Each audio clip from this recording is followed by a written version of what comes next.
Hey everyone, welcome. I'm Naomi, and today I want to take a little bit of your time to do some myth busting. So in particular, we're going to myth bust some of the ideas around what it means to have a strong core, or what we think of when we think of strong core. Okay, so let's just dive right in with number one. And number one is that a strong core, having a strong core, does not necessarily mean that you are skinny. Okay, so core strength and thinness are not synonymous. They can be, might be, but not necessarily. Now, the reason that I think this is important is that I think that a lot of us have in our head that these two things are the same, and they're just not. Okay, in fact, being thinner or being on the skinnier side might not indicate core strength. In fact, it might indicate core weakness or instability. Okay, it might. And on the other hand, having a rounder belly or having a little bit more thickness in your center certainly does not mean that you are less strong or that you have less core strength. It might actually mean the opposite. Okay, what I'm really trying to drive home here is that visuals, what you see, does not necessarily inform you when it comes to core strength. And so because of that, it's not necessarily the objective, right? Like if I just get skinnier, my core will be strong. Or if I work on abdominal exercises, I will get skinny. Okay, that is not. Those two things are not connected.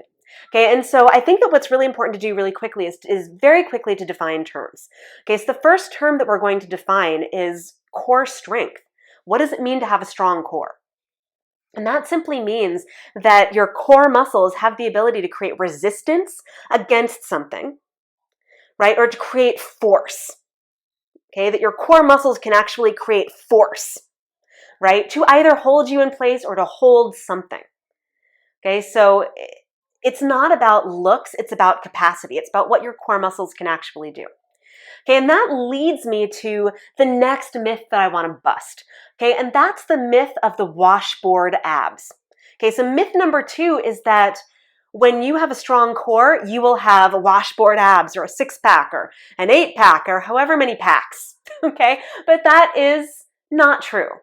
Okay, now that doesn't mean that somebody who has washboard abs is not strong, and it doesn't mean that they don't have a strong core. It's just, again, that usually in that particular circumstance, there's a little bit more going on than just core strength. Okay. In fact, I remember listening to an interview with Paul Rudd.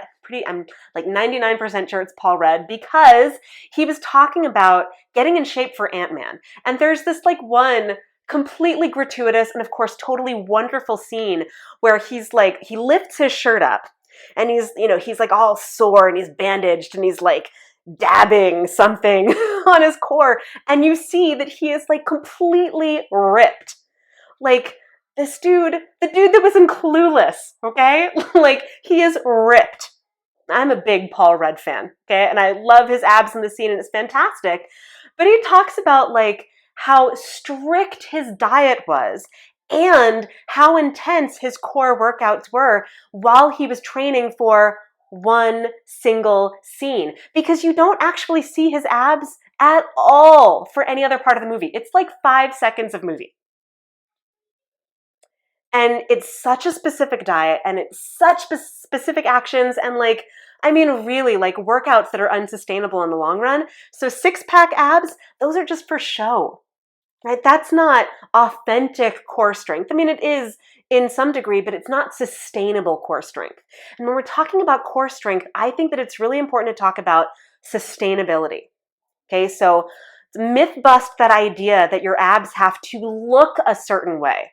No washboards, no packs of any kind. Strength doesn't have a look. It is what you can do with your strength.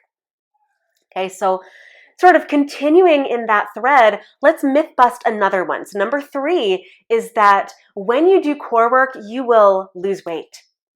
Doing core work will make you skinny. Nope. Hate to break it to you, but it's not going to trim off inches or slim your waistline or help you fit into your jeans any better. That's not the point of core work.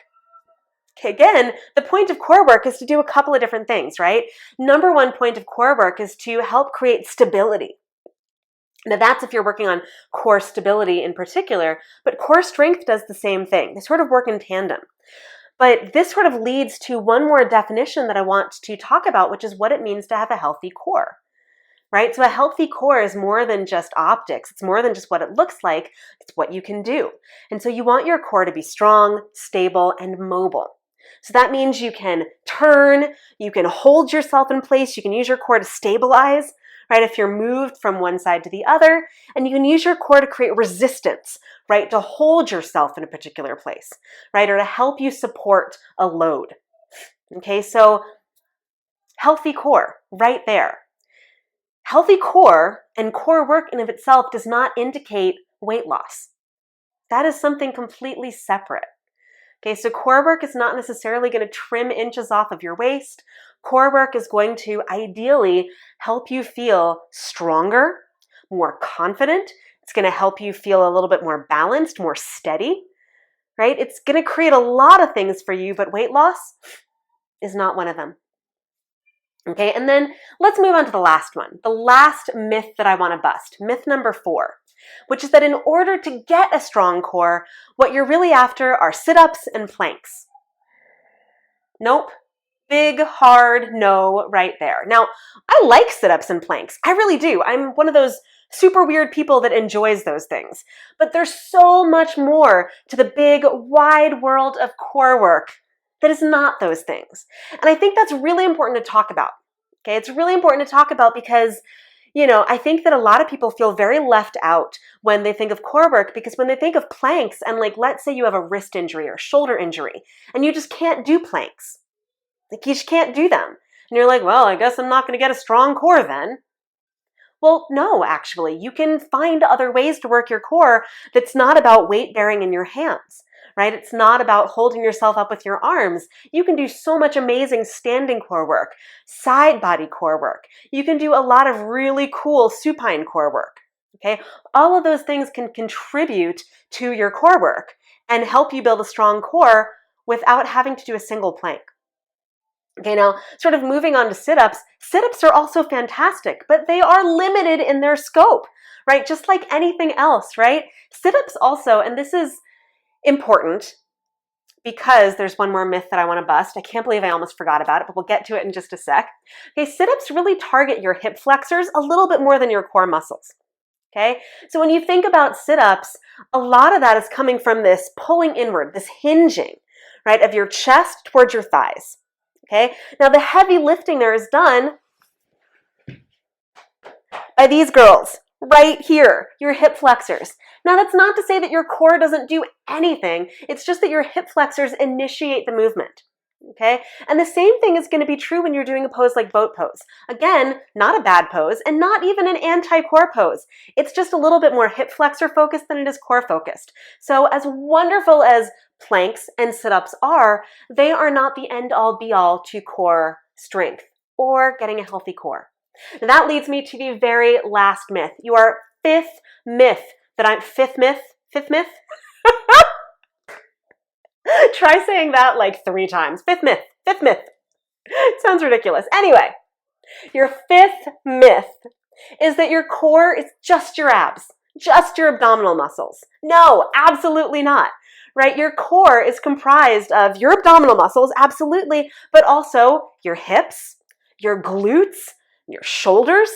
So think of it as like your core is starting from your shoulders or even your collarbones, going all the way down. Again, I'm going to come up onto my knees so you can see. It's everything that is in this frame right now, shoulders to your pelvis. That's your core, my friend, including your pelvic floor, right? So the idea of really healthy core includes a healthy pelvic floor. So if you are not also focusing on things that help create mobility in your hips, movement in your shoulders, stability in your upper body and your lower body, targeting your core becomes really challenging. Okay? So let's review. Number 1, number 2, number 3, number 4, number 5. Okay? Core work. Strong core is not synonymous with thinness or being skinny. Additionally, core work, having a strong core, does not mean that you will have visible abs of any kind necessarily, and that's okay. Third, core work, it's not going to help you lose weight. It's just, that's not its purpose, right? Core work is not going to trim inches off of your waist or anything like that, okay? Core work is also not about planks and sit-ups exclusively, right? Core work, there is a whole wide, wonderful world of core work that has nothing to do with sit-ups or planks. And finally, your core is made up of more than just your abdominal muscles. Your core is made up of your torso, all the way down through your pelvic floor, and even slightly below into your thighs.